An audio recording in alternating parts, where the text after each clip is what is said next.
Okay देखिए student, ये जो वीडियो है वो अगेन क्लास 10 के लिए है।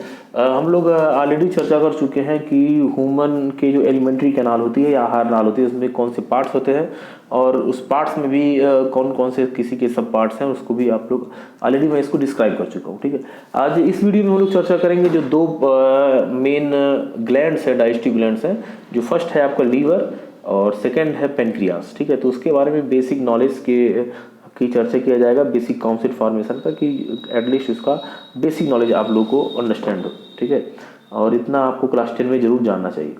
तो पहला जो यहाँ पे देखते हैं लीवर के बारे में, तो आपको ये अंडरस्टैंड करना है कि लीवर जो होती है बॉडी की, ह्यूमन बॉडी की सबसे बड़ी ग्लैंड है। ठीक है, देखिए ये है लीवर, और लीवर को हिंदी में इसको कहा जाता है यकृत।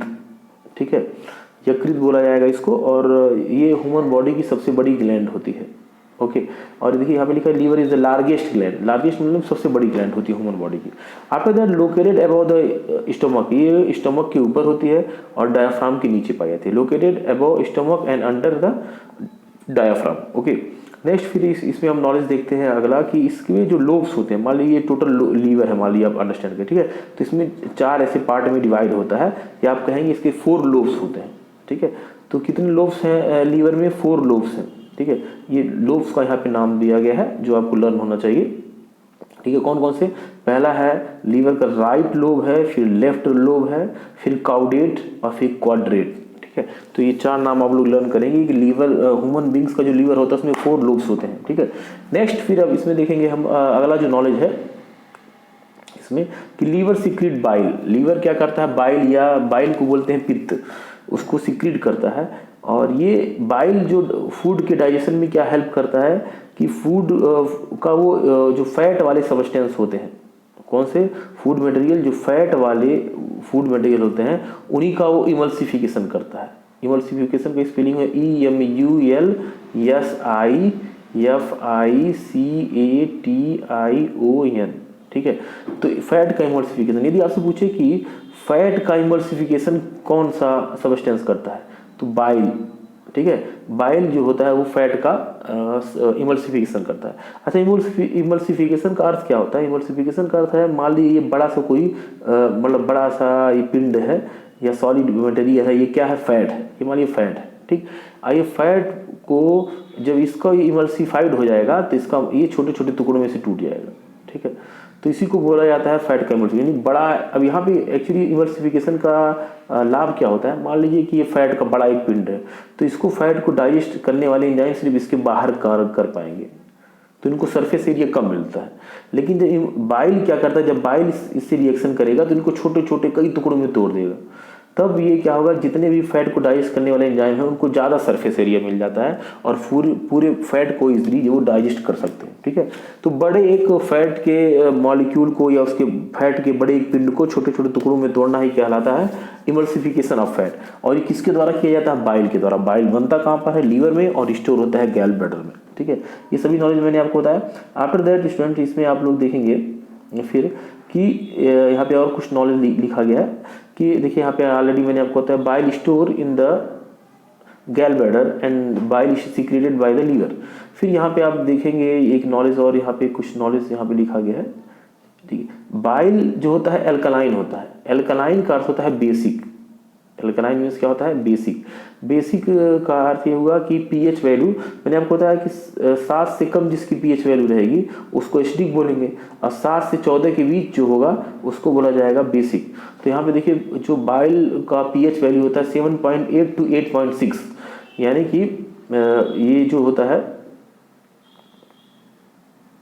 ठीक है, देखिए यहाँ पे आप लोग इसको देखेंगे कि बाइल का जो पीएच वैल्यू होता है 7.8 to 8.6 होता है। इसका अर्थ ये है कि ये एल्कलाइन या बेसिक नेचर का होता है।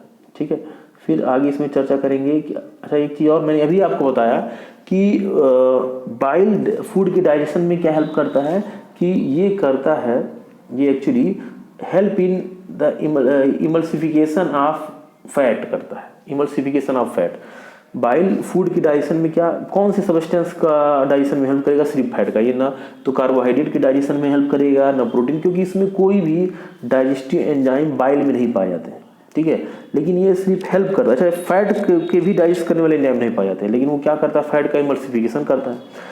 इमल्सिफिकेशन का अर्थ क्या होता है, मैंने आपको बताया कि बड़ा एक ऐसे मान लीजिए बड़ा सा फैट है, तो बाइल जब इस पे काम करेगा बाइल, तो इसको छोटे छोटे टुकड़ों में से तोड़ देगा, कई टुकड़ों में तोड़ देगा। तो यहाँ पर फैट को डाइजेस्ट करने वाले एंजाइम उतना उसको सरफेस एरिया कम मिल रहा है, लेकिन यहाँ पे सरफेस एरिया अधिक मिलता है, तो इजीली फैट डाइजेस्ट हो जाता है। तो इमल्सिफिकेशन अब जो फैट होता है, ये फैट में कुछ सब्सटेंस होता है, स्पेशल टाइप का सब्सटेंस होता है, जिसको बोला जाता है बाइल साल्ट।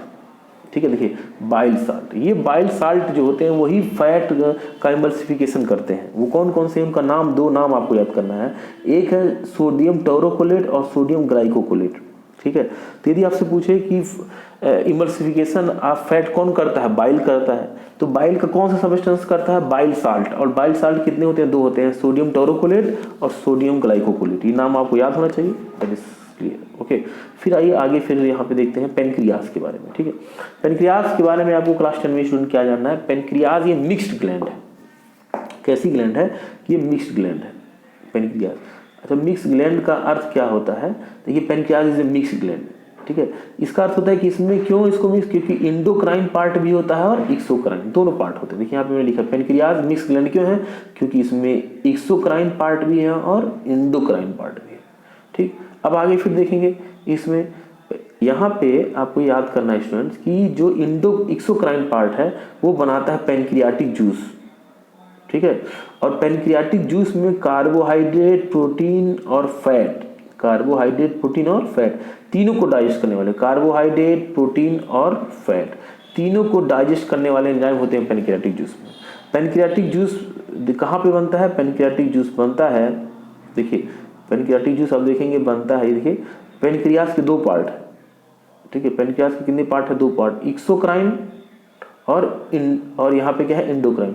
तो एक्सोक्राइन पार्ट में, जो एक्सोक्राइन पार्ट है उसी में बनता है पेनक्रियाटिक जूस। और पेनक्रियाटिक जूस में कार्बोहाइड्रेट, प्रोटीन, फैट तीनों को डाइजेस्ट करने वाले एंजाइम होते हैं। आपसे प्रश्न पूछे कौन सा ऐसा डाइजेस्टिव जूस है जो कार्बोहाइड्रेट, प्रोटीन, फैट तीनों को डाइजेस्ट कर सकता है, तो अब क्या बताएंगे, पेनक्रियाटिक जूस। क्लियर है। फिर आगे फिर इसमें ये इस नॉलेज को देखेंगे अब कि जो इसका सेकेंड जो पार्ट है, इंडोक्राइन पार्ट। ठीक, तो पेनक्रियाज के इंडोक्राइन पार्ट में, ठीक है, आइसोलेट्स ऑफ लैंगरहैंस पाई जाती है। कौन सी चीज यहाँ पाई जाती है, यहाँ पे आपको याद करना है कि इंडोक्राइन पार्ट में क्या पाया जाता है, आइसोलेट्स ऑफ लैंगरहैंस। एक साइंटिस्ट का नाम है जिसने इसकी डिस्कवरी की थी, लैंगरहैंस। ठीक है, ऐसे पूछता है कि आइसोलेट्स ऑफ लैंगरहैंस कहाँ पाया जाता है, तो आइसोलेट्स ऑफ लैंगरहैंस पाया जाता है पेनक्रियाज में। पेनक्रियाज की किस पार्ट में, इंडोक्राइन पार्ट में। ठीक है, और इंडोक्राइन पार्ट जो होता है इसका पेनक्रियाज का, वो उसी में बनते हैं हार्मोन्स। ओके, इसमें